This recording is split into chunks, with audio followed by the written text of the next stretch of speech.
La logique du procureur de la République est la suivante. Il le fait en sens inverse. Une photo est prise à partir d'une vidéo à 2h47.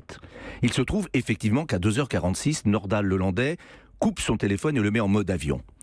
Et il dit pour donc, économiser la batterie. Absolument, puisque la preuve est au dossier qu'il a utilisé son téléphone toute la soirée, il n'a plus de batterie, mais ça, ce n'est pas très important.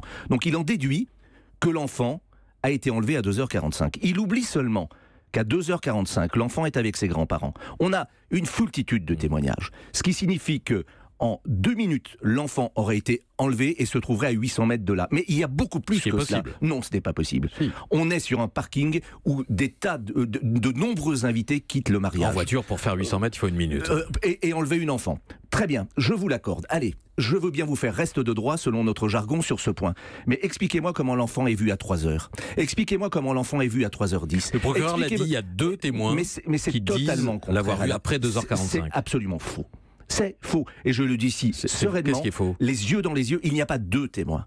Il y a de nombreux témoins qui la voient après 2h45. Il y a plusieurs témoins qui la voient à 2h45. Effectivement, il y a 2 témoins qui, avec certitude, entendus à 3 reprises, viennent dire effectivement que l'enfant leur dit au revoir à 3h15. Et on recoupe cet horaire avec d'autres témoignages qui viennent recouper l'effectivité, la réalité de cette heure de 3h15.